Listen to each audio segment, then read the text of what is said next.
Good. Yeah. Okay. Yeah, we have colleagues from Esther Geva. She's a professor in another department for the first time here. So you should maybe introduce yourself to some of the other students and colleagues from the CTL department, and she brought some of her graduate students. Right. As well. So Yeah. I will speak with you. My name is Esther Geva. I'm in the Department of Applied Psychology and Human Development, and I have my lab students here. Good. Great. So it's an interdepartmental event. So thank you, Orly. Thank you. Thank you. I'd like to take this opportunity to tell you that I'm really excited and honored to be here. And thank you to Professor Esther Geva for inviting me and for the warm hospitality. Also, thank you to Professor Enrico Picardo and Professor Jeff Bell for the warm welcome, for inviting me to the courses. It's been a great experience also to meet all these colleagues and students. It's a great experience, and I just want to say that it's the third time I've been to OISE, and it's always such a pleasant and meaningful experience. Okay, so I'll be sharing with you.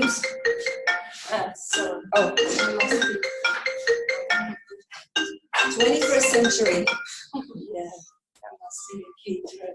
I'll be sharing with you some research that I've done on the role of the school context in explaining students' achievements in second and third language. It's not working. Yeah, speaking of technology, it worked before. Oh. For the hours? Yeah. Which one? This one? Yeah. No, you may have to do this. Sorry, Orly.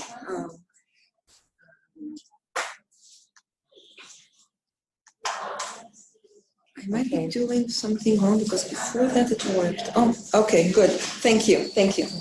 So the presentation will include, 4 parts. The first part will be, of course, introduction to the study, and then with emphasis on the role of the school context in explaining the academic achievements of immigrant students. And then I'll share with you the results of the study, which includes 2 parts, quantitative and qualitative. And then I hope we have some time for questions and discussion.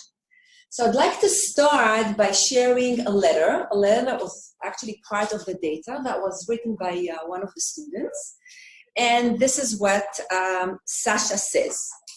And the instruction was actually to write a letter to the Ministry of Education describing problems that immigrant students encounter in the new country and to suggest some possible solutions. So this is the letter. I'll read it to you. My name is Sasha, and I learn in 11th grade. I want to tell you about my experience, how it's like to be an immigrant pupil in a new school. When I first came to the school, I was a Russian girl that doesn't speak Hebrew or English at all. At this age of 10 years old, I just wanted to meet people and have friends. But my problem with the language just made it worse. And I was left alone for a few months until I started speaking Hebrew. I hope you do your best for the new immigrant pupils so they wouldn't find themselves in the same situation I was. Yours, Sasha. And as Sasha explains, and as you know here, a lot of work has been done at OISE about difficulties and academic achievements of immigrant students. Immigrants, when they arrive in a new country, they have a lot of difficulties, academic difficulties. They have to learn a new language in order to function at school. In non-English speaking countries such as Israel, they have to learn 2 languages, the medium of instruction, and also English, another powerful language. They have to make friends, they have to adjust in the new school. Some of them have a lot of issues of identity. And as far as academic achievements are concerned, a lot of research here in Canada, in the States, in many European countries, and in Israel has shown that it takes at least 5 to 7 years for immigrant students to achieve academically on par with their native-born peers as far as the academic aspects of the language are concerned. In Israel, another study has showed that it takes even 11 years for students from Ethiopia to acquire, I would say, a comparable level of academic proficiency in Hebrew taught as a second language. There are also various factors which explain literacy performance among immigrants. Some of these factors can be grouped into the so-called demographic factors: age of arrival in the new country, length of residence, initial age of acquisition, gender, SES, ethnic group, parental literacy. There are also linguistic factors: exposure to the target language, use of each one of the languages inside the school and also outside the school context, language psychology, whether or not the languages are related or not. This has also been found to be influential. Proficiency in each one of the languages. Of course, the social linguistic status of the languages, for example, and sometimes the social linguistic status is kind of situated. For example, I'm taking Israel as an example.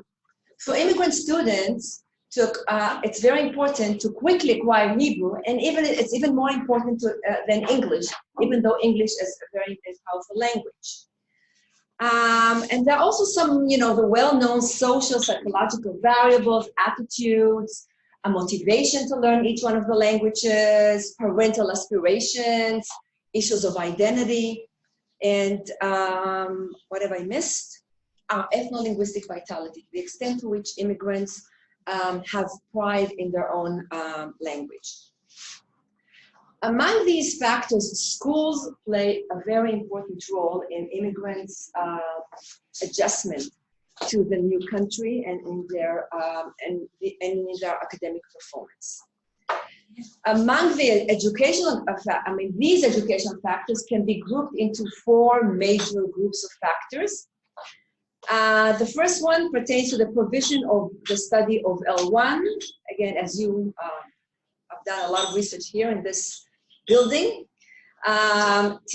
Teachers' beliefs, dispositions about immigrants, teaching strategies and assessment practices, whether or not the teachers have received training to work with immigrants, and other educational and societal school-related characteristics.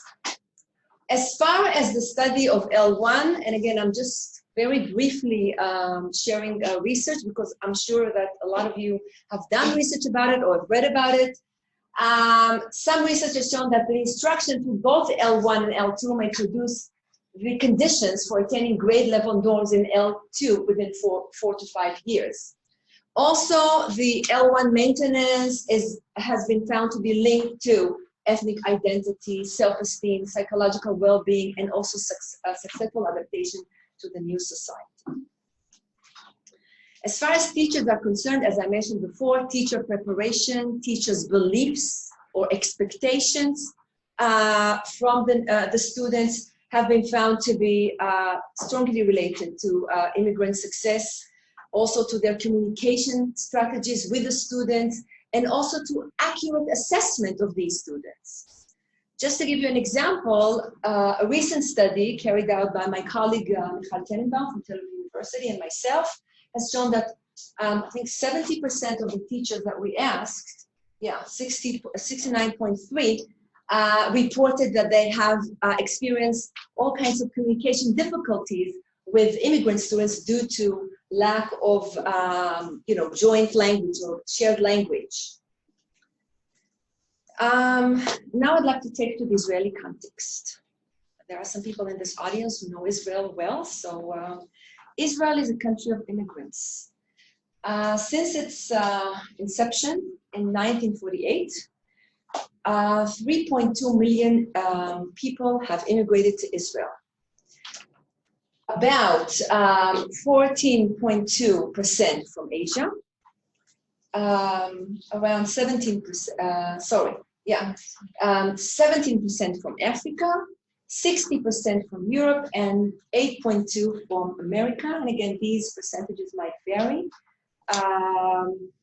In terms of immigrant students, approximately 100,000 immigrants, which constitute 9% of the total student population in Israel, are currently studying in Israeli schools. Actually, this September, about 3,000 immigrants have joined the Israeli education system. Between the year 2007 and 2018, approximately 38,500 immigrant students were absorbed in Israeli schools, mainly from, of course, from the former Soviet Union, the US, France, Ethiopia, and other countries. We have immigrants from Italy, from Turkey, South America. I was just sitting with Esther before, and we were talking about, you know, the various immigrants that we have in Israel. In Israel, there are standards for absorbing immigrants. These standards are divided into 4 major domains: organizational, academic, social integration, and cultural integration. Schools that absorb immigrants usually get funding from the ministry. In terms of what is recommended, usually, again, if there is a large percentage of immigrants at a school, they usually appoint a coordinator for immigrants. If there aren't enough immigrants, the school counselor does the job. The Ministry of Education makes provision for the teaching of Hebrew as a second language. There aren't any dispensation or any tutorials for English, but definitely for Hebrew. There's study support within the school context. Actually, any new immigrant who arrives in Israel is sent to study in an ulpan, which is an intensive Hebrew program. And sometimes the schools are situated very close to an absorption center. So the students study in this program, and additionally, they're also taken out of their classes to get some further support in all Hebrews school subjects, or in most of them. At school, I mean, teachers are expected or are recommended to monitor student progress, to provide some testing accommodations. And again, students are presumed to receive social psychological support and and to participate in all kinds of programs for social integration, to learn about the holidays, etc. And again, it's also recommended to involve the parents as much as possible with,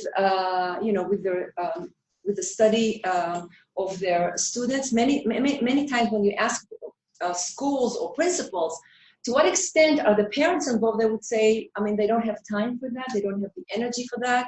All they ask is the grades, is about the grades, sorry. As far as the L1 is concerned, until 1996, students actually in Israel were expected to either sink or swim and actually acquire Hebrew at the expense of their L1. In 1996, a new language policy document was launched and was actually implemented. And immigrant students are eligible to, or are actually have the right to study their L1, provided that there is a sufficient number of students in that particular school or in that area. However, they studied this language as a school subject, not as a medium of instruction. There are also some testing accommodations depending on the arrival age. And students can also take the matriculation exam in their L1 as a school subject, of course. They're also eligible, as I said, for special dispensations. However, despite these initiatives and these attempts to absorb immigrants and to help them in their adjustment to school, there are still educational gaps. And in many school subjects, particularly literacy in Hebrew, math. But I just want to say that with certain qualifications, because there are some studies that show that immigrants from certain ethnic groups, for example, those coming from the former Soviet Union, actually outperform even native-born Israelis, I would say, in certain school subjects. So this brings me to the purpose of the study. This study has two major goals. The first one is to examine the role of the school-related characteristics in literacy performance. In second, Hebrew is taught as a medium of instruction. and English as a third language among Russian immigrant students. And the second one looked at the voice of the students, at the perspectives of the students themselves regarding their education. A few more words about the wave of immigration from the former Soviet Union. This wave of immigration behaves differently than the previous waves of immigration to Israel.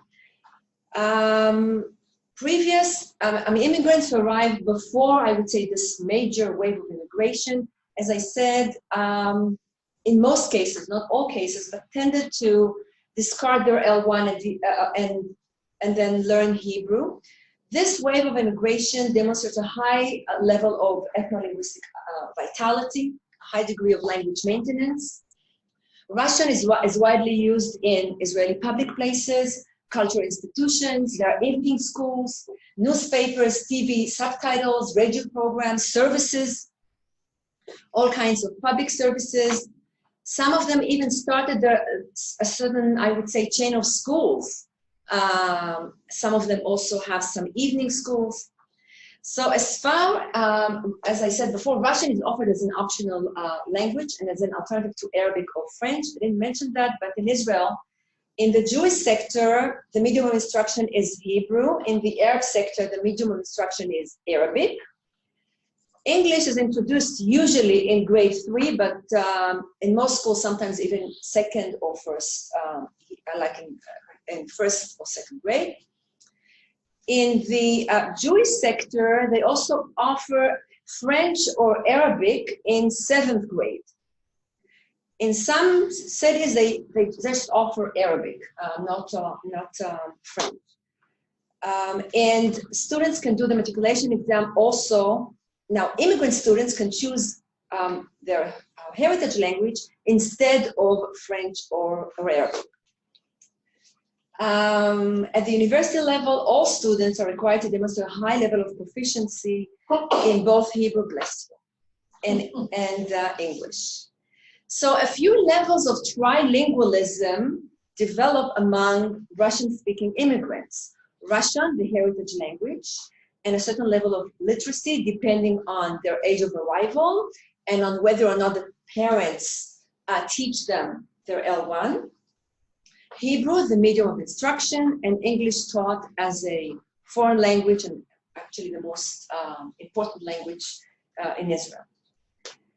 As far as the participating schools, 18 secondary schools in the Jewish sector, secular sector, because again, Russian immigrants tend to enroll in secular schools, located in various parts of Israel, northern, southern, rural, and central districts. In many cases, I'm saying rural districts, in many cases, immigrants are placed in boarding schools. Many cases. And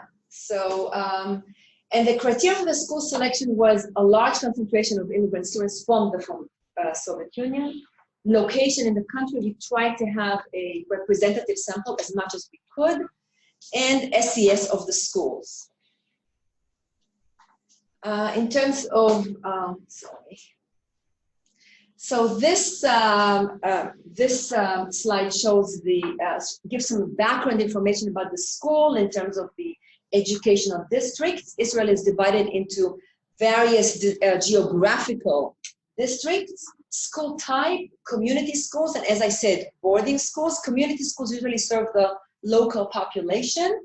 And then there were like various educational tracks. And again, SES, we had low, middle, high. That's how we divided them, and high. School size, number of immigrant students, and again, immigrant students from the former Soviet Union.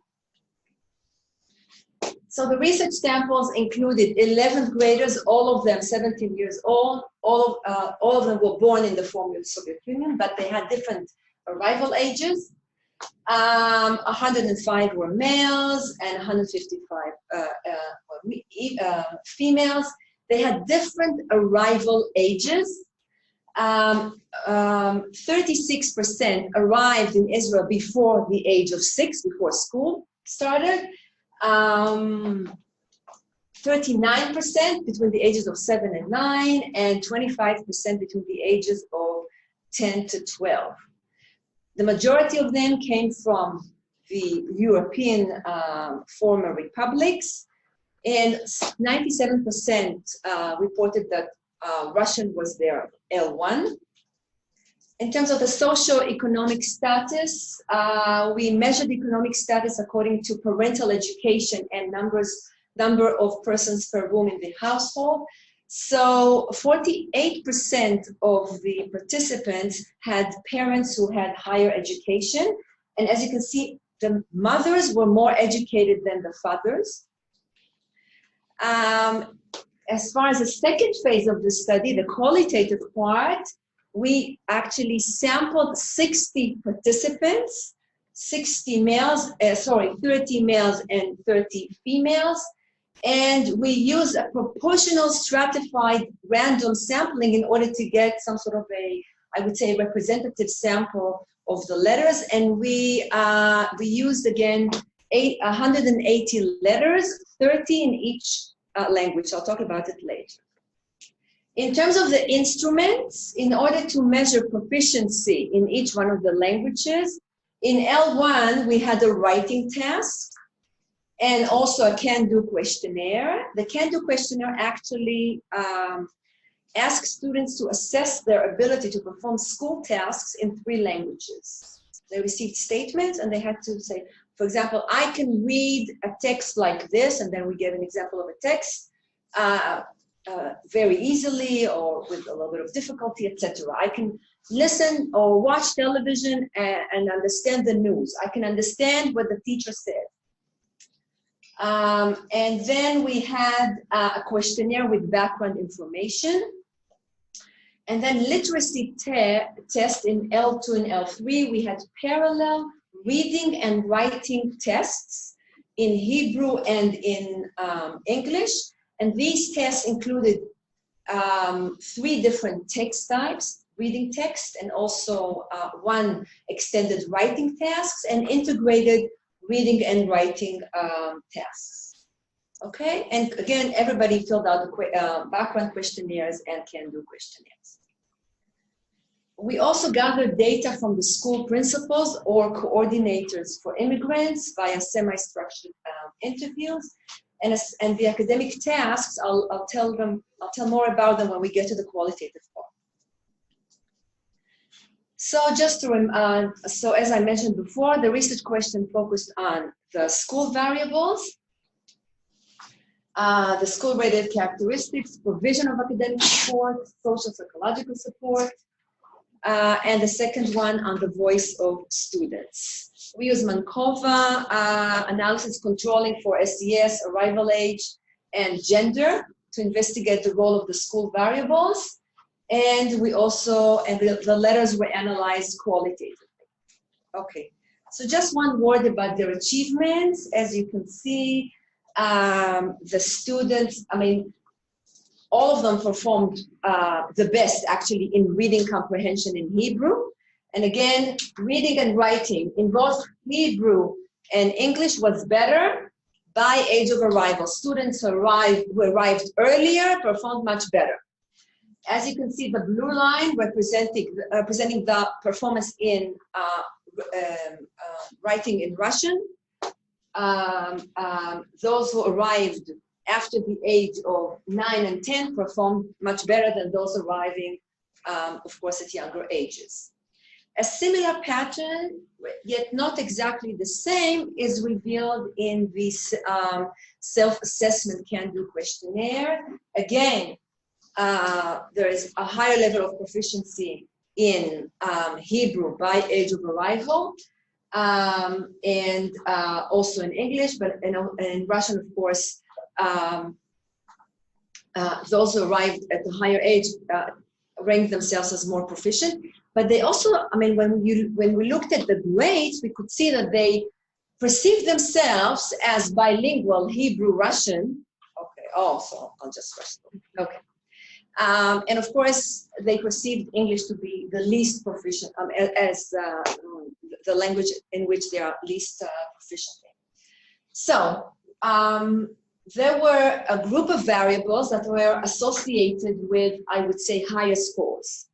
And these were the school program, whether it was a comprehensive school versus other school types like vocational schools, technological school, etc. And this is in line with the literature. School SES, students studying in higher SES schools performed better than their schools that were labeled as low SES. Teacher training to work with immigrants was associated with higher performance. Parental involvement in the school curriculum was also associated with higher performance, and the provision of an immigrant class. And as far as the social psychological support, orientation about the school, like giving them some orientation about the school, was associated with higher grades. These variables were associated with lower grades, provision of academic support, and provision of language support. Okay. So negative.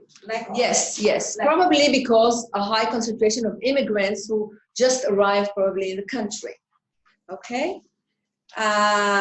Okay, so I'll skip the tables, but you'll have to believe me. And also I sent you the articles, and all the information is there actually, if you're interested in looking at the quantitative data. And now I'd like to move on to the qualitative data. As I said, we analyzed letters. Now it's giving me some problems again. Do you, oh, sometimes you need to sort of, okay, so they wrote letters in 3 languages. In Russian, they had to write a letter. This was actually part of the exam to their teacher in the former Soviet Union, describing the school in Israel. We also gave an alternative because some of them arrived before schooling, so they had to write a letter to their cousin describing the school in Israel. In Hebrew, they had to write, as I mentioned before, as Sasha, remember Sasha? They had to write a letter to the Ministry of Education describing problems of immigrant students and suggesting possible solutions. And in English, they had to write a letter to the school newspaper suggesting all kinds of ideas for a preparatory course for immigrant students. Okay? And we actually, I would say, drawing on holistic views of multilingualism and actually the importance of plurilingual knowledge, we felt that analyzing all of these 3 letters can give us a more complete picture of how students felt about their immigration experience. So we found 5 major themes in which language knowledge and learning plays an important role.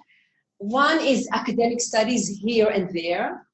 The second one has to do with social cultural issues. Remember, as Sasha said, I just wanted to make friends.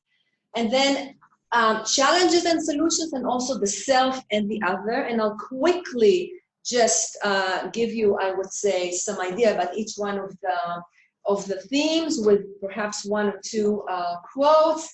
So they perceived the studies in Israel as very difficult, especially difficult to understand academic material, key terminology, doing homework. They complained about insufficient tutorial sessions, lack of respect for the teachers. They didn't like it. They didn't like the issue of discipline in the classroom. But they said that they felt that the learning process is much more meaningful, many more group work activities, etc., compared to their language, their country of origin. They perceived the studies in the former Soviet Union as characterized by higher standards, strict discipline, and I would say more traditional methods of instruction. 1 quote, "I'm a new immigrant and I find it very hard to keep pace with the school requirements and the level of my class.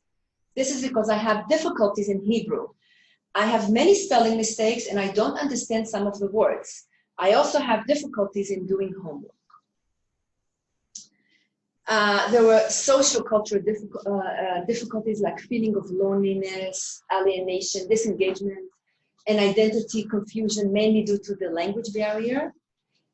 At the same time, they felt the pressing need to integrate into the new society. So, for instance, one of them said, immigrants tend to struggle making friends, so activities that promote interaction between pupils should help. I'm just skipping. So field trips are important. In general, I suggest that the course must take place in a friendly environment.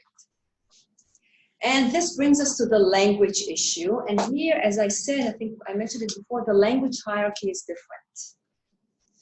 Hebrew is given the most prominent role for academic success, for social integration. Russian, also a very important role for identity, academic success. And English is more, as I would say, is seen to be perceived as more neutral.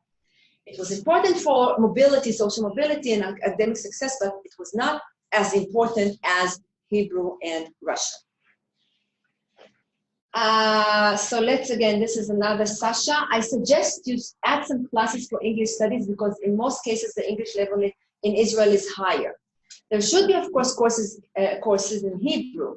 And don't forget to add also Russian classes to prepare for Bagrut. Bagrut stands for the matriculation exam. Students are required to take an exam at the end of high school because it's very important for these pupils not to forget their language. I'll just read one or two sentences from here. I don't like anything here. I miss our great and rich Russian language. I love the Russian language and regret that I can't have you as my teacher for this subject. The self and the other in terms of, and again, here we can actually look at it from, I would say, an ecological perspective. The self, me, my difficulties, but students, like their psychological experiences, their feelings, but also other people, like their families, their classmates, the teachers, okay, the outer circle as well. And again, being an immigrant pupil in a new school is very hard. When I came to school, I remember sitting alone. I had nobody to speak to. Everything was strange. Everybody spoke a strange language. And this, listen to what, for instance, Ira says. It's not easy to make new friends because the immigrants' class is far away from the classes of the other kids. This is something that I never thought of. My father doesn't know Hebrew well. Sometimes people make fun of his accent. But they really like the teachers.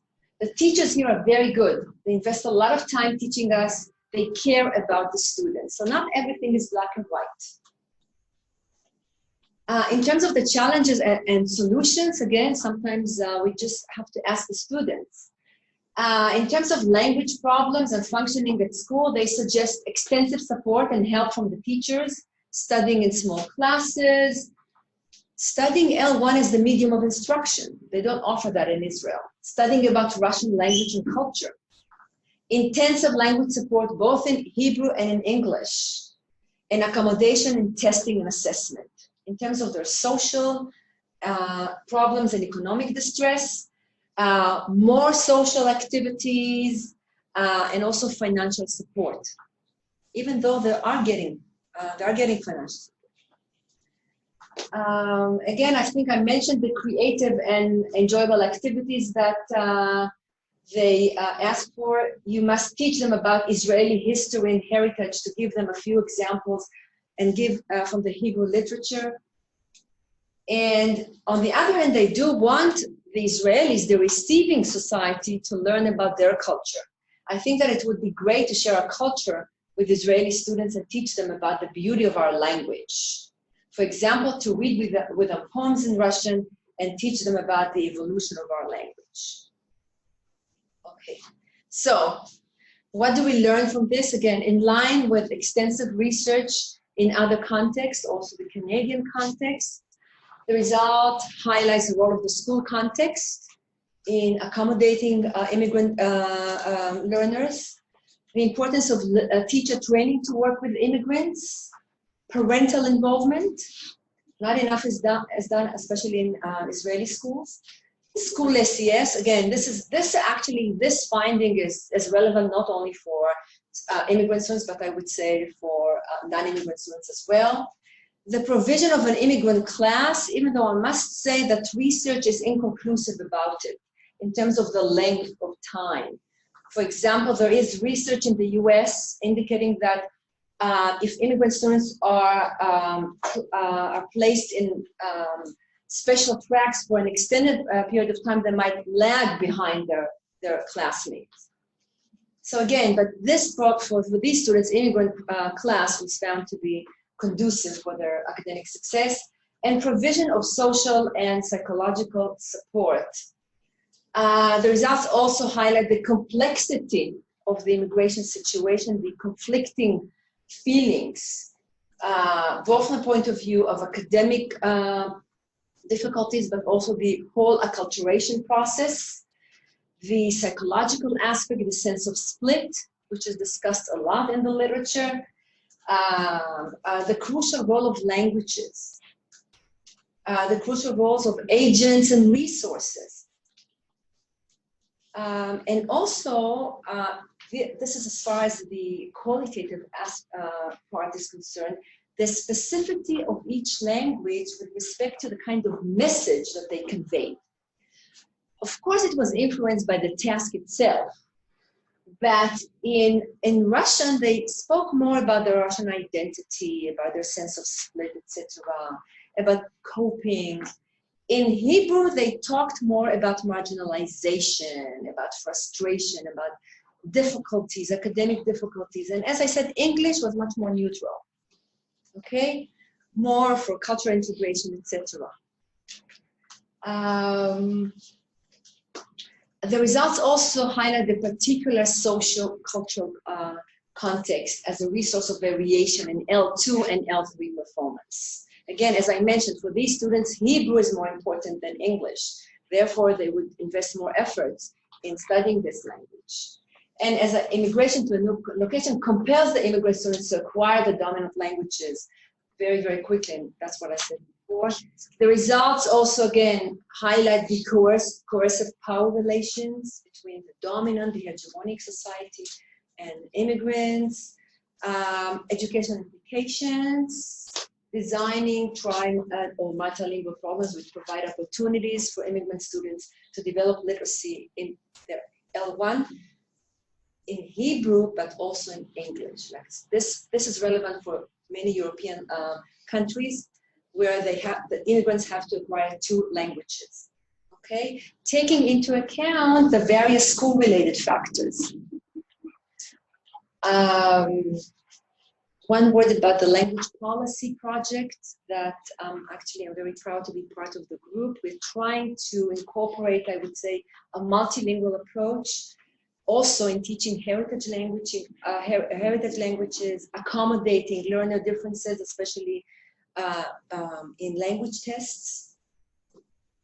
As far as teaching practices, to try to incorporate the heritage language, the use of appropriate scaffolding, multimodal techniques, plurilingual teaching techniques, and provision of adapted language learning materials. This is an example of, this is a photo of my student teacher and 2 immigrant students in a school in Ranana Elementary School. My student teachers, I work as a pedagogical advisor, and the students are required once a week to do the practicum at a school. And at that point in time, my students did the practicum in an elementary school. So the project was actually to tutor an immigrant student, sometimes 2 students every week, at least an hour. So as you can see this in this photo, there are 2 students sitting, one from Japan and another one from Brazil. And this school is situated very close to an absorption center. And sometimes the kids come, let's say, 1 or 2 days to the school after they arrive, because there's an ulpan, this intensive Hebrew program at the school. And my student teacher didn't know how to speak to them because their level of English was very weak. They didn't know Hebrew at all. So she just used Google Translate immediately and started making a conversation with them. So we thought and decided together with the teachers to create multilingual digital books describing their migration stories to Israel. So every week, my student teachers, and the students used the computer, used all kinds of visuals, etc. Along with technology. Nowadays, we have technology which makes it much easier. They created digital books using a PowerPoint, I would say, format, and then we invited the parents to come and see the books. It's very important, as I mentioned, to incorporate various assessment practices in order to allow them to really succeed at school.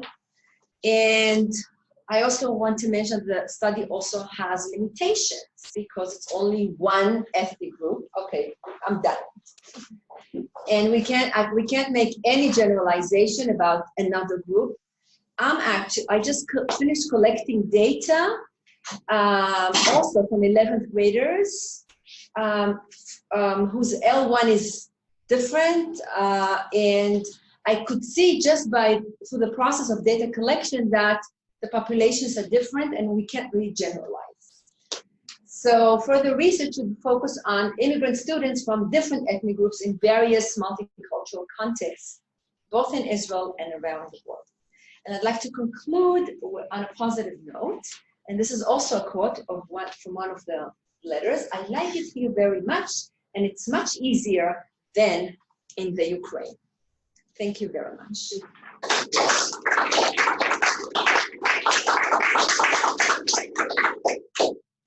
Thank you very much, Orly, and of this interesting talk and projects also that you showed.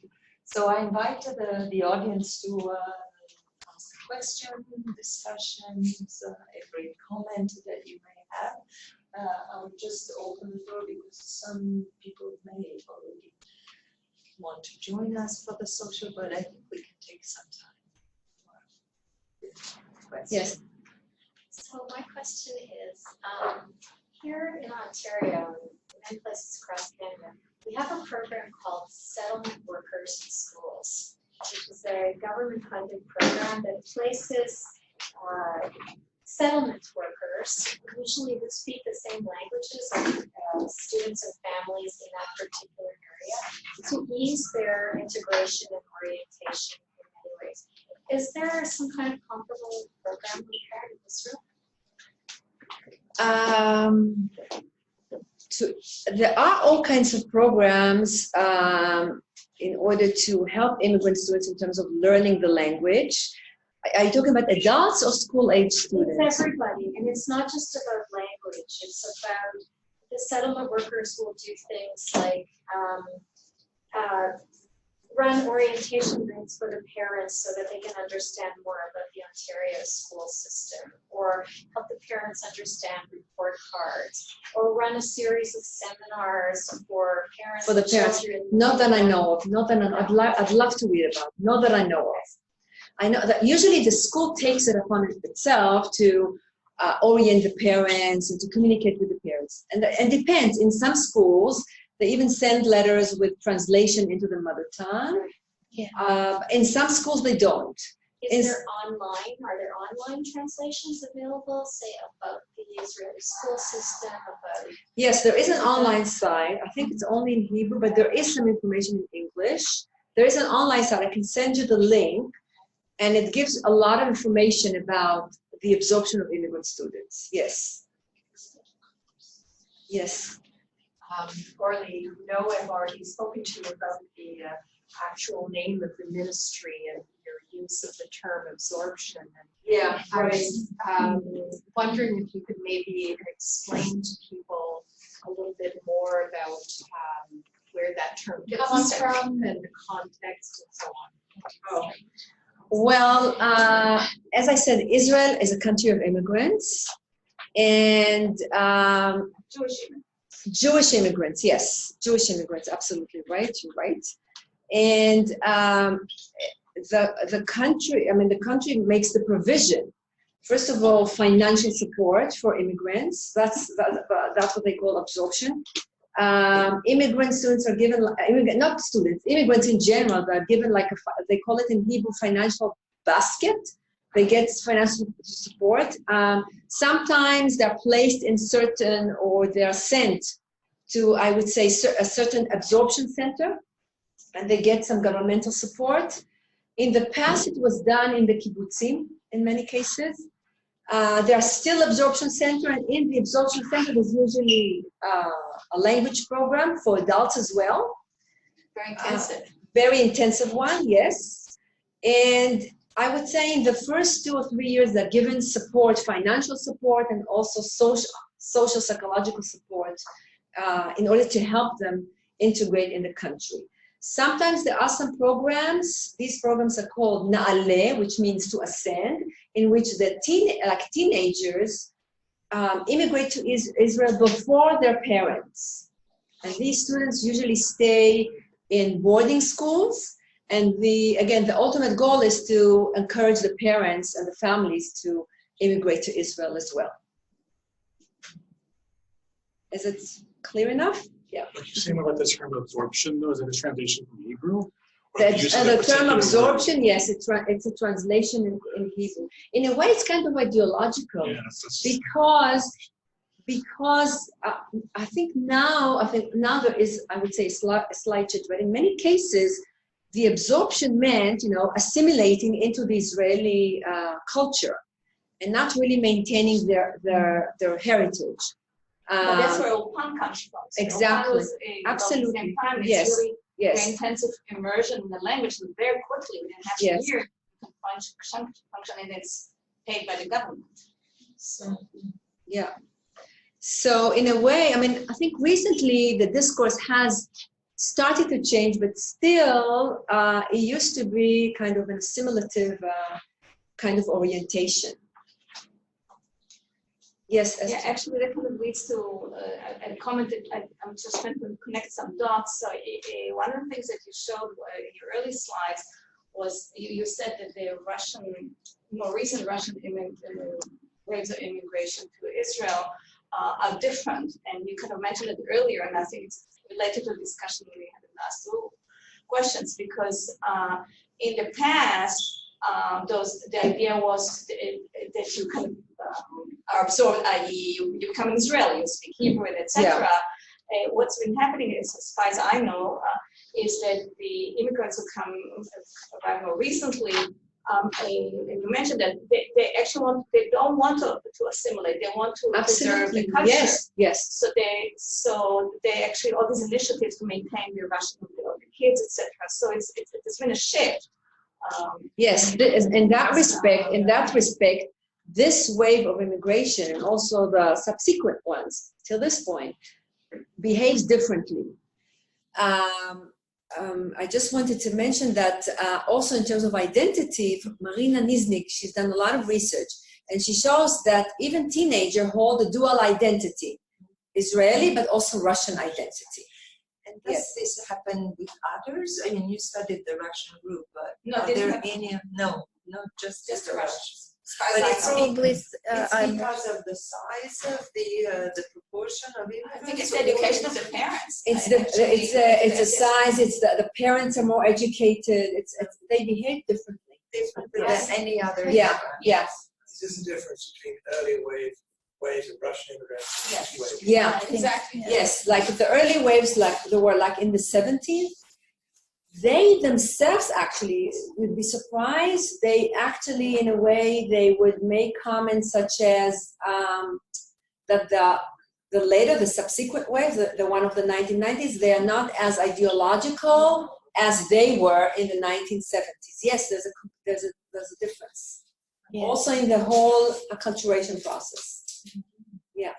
Yeah, I'm Russian, so I know a little bit, and I have distant relatives who immigrated, and I think, as you mentioned, during Soviet Union, they were not really, like, being Jewish was not considered as a good thing, so nobody would ever say I'm Jewish. Yeah, there was no, we would make fun of Jewish kids in the schools, so they were really bullied, and I think that was probably part of that, so they didn't want that part of culture to be, to be associated with being Russian. Yeah. And then things slowly changed. So I think during maybe late 90s, 2000, there was a different shift. And yeah, that was. Yes. Another question. With the comments from the kids, you said each time arrival age 8. Were the comments taken at the time when they arrived, or when they were sort of like 15? What they said, actually yes, because they had to fill out a questionnaire and to indicate their age of arrival. And actually these letters were part of the tests. What age were They were part of the test. So actually the age of arrival is a valid, I mean, all of them were in 11th grade, but they had different arrival ages in Israel. I want to say that actually the original intention was to look at all immigrants, all whose age of, whose length of residence in the country was only 5 years. But we couldn't find enough participants, so we kind of extended the study.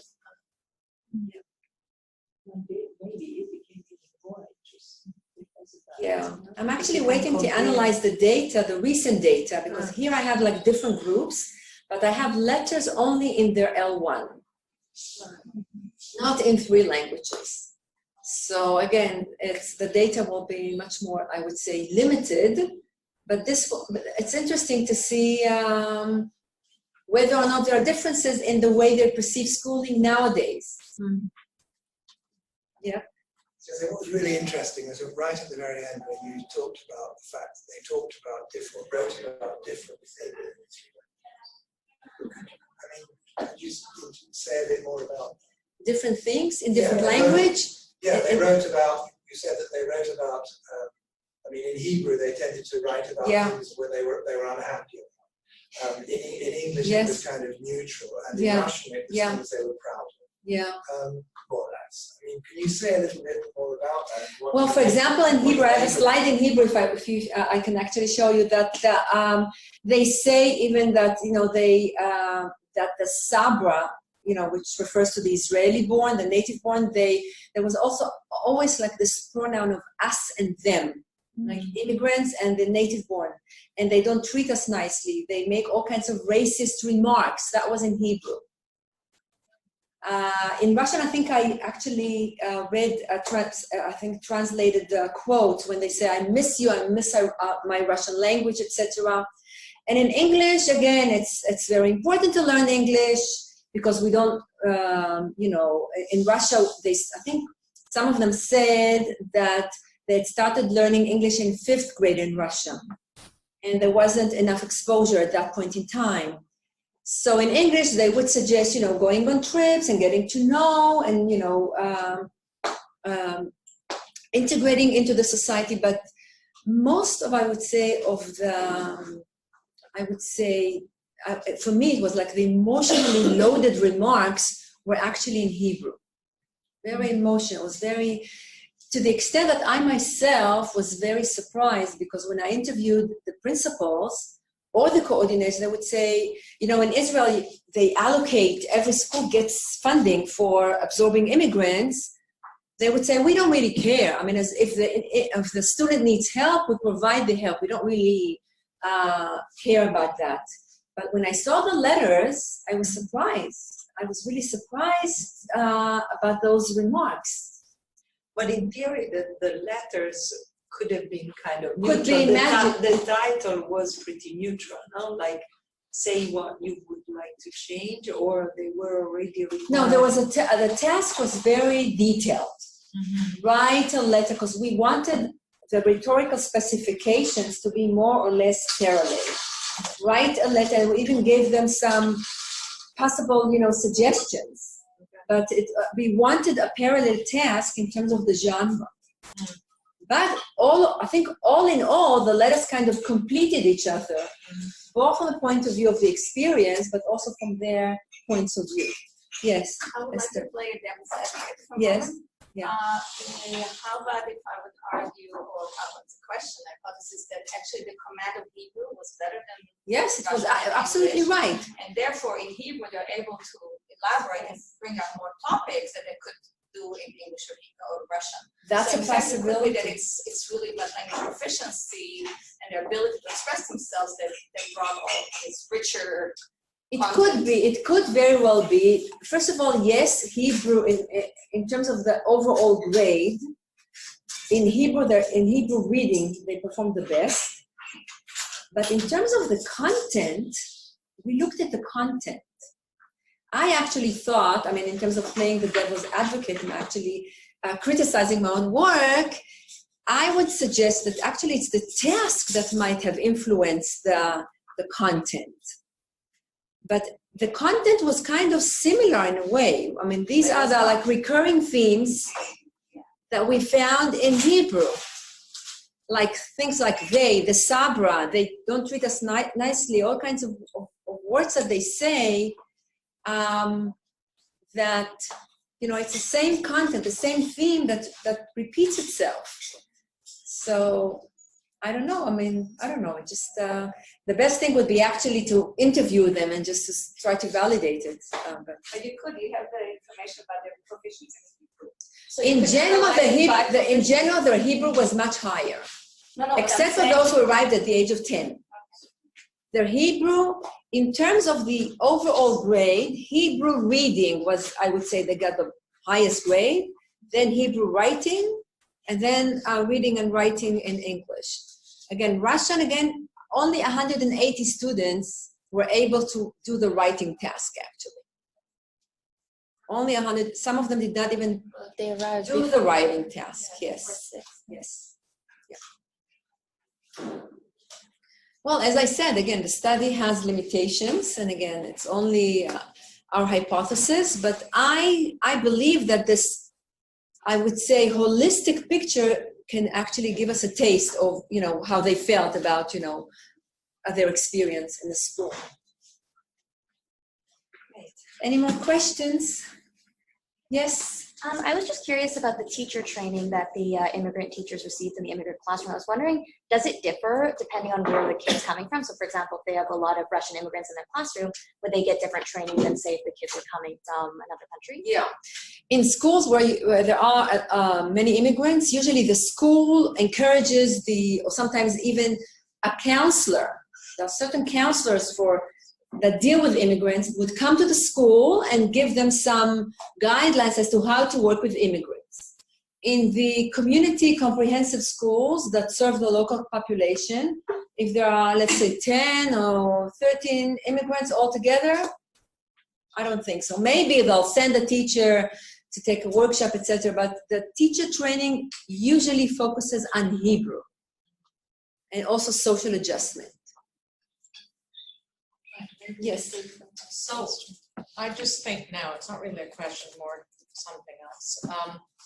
So now that we have this study, let's say it's representational of many of the population. So what's the next step now, knowing that the psychological and social and knowing the hierarchy of the languages, what do we do with that in schools for future absorption of any immigrants, Russian immigrants in particular, whatever? Like what is the next hypothesis if we generalized from this? If we generalize, first of all, as far as assessment is concerned, their L1 has to be included, and they need all kinds of dispensations.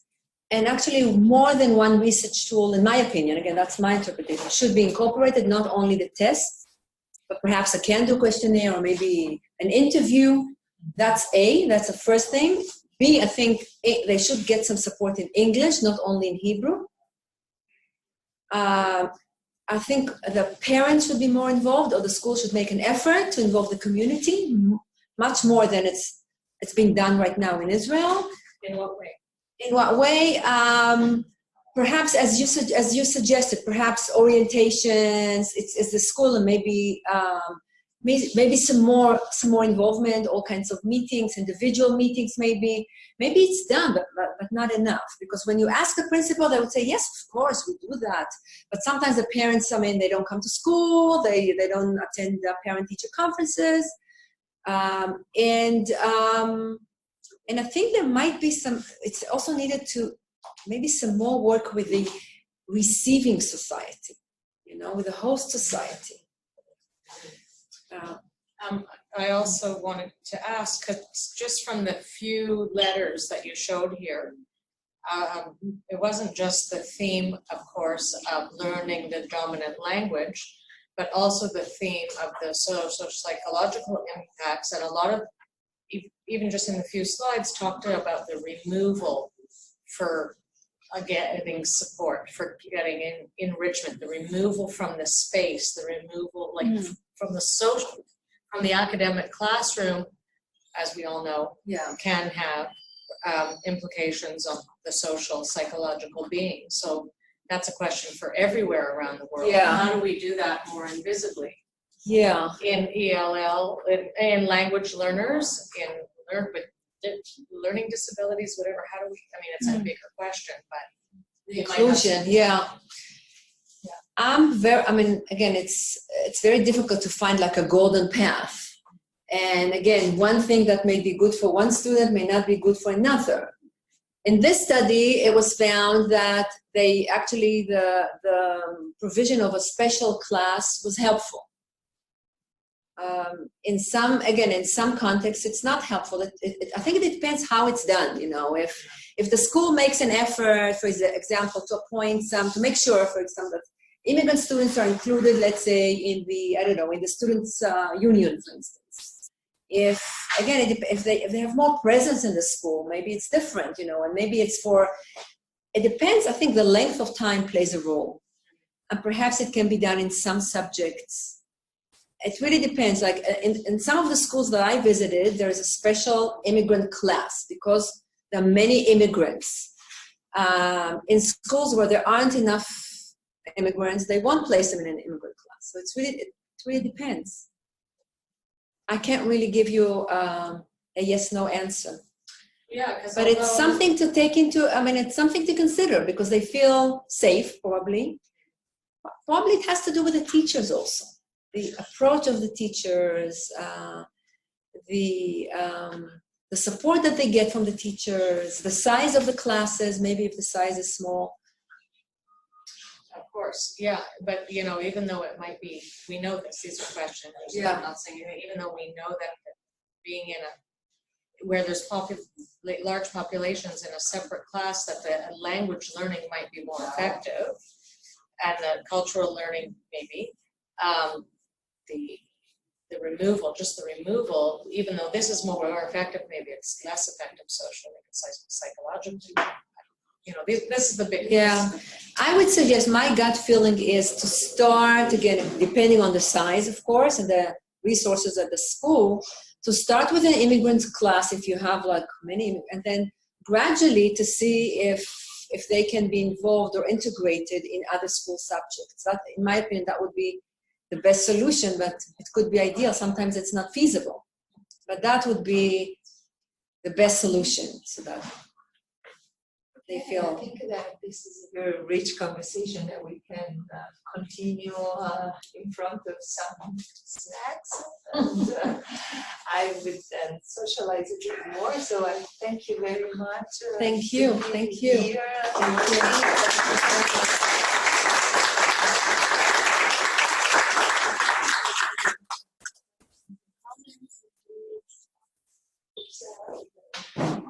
So again, we can continue the conversation via email or other modes of communication now that the world is so global. And thank you for having me.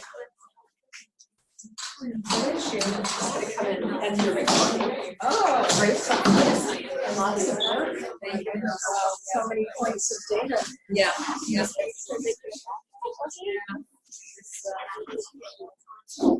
Thank you.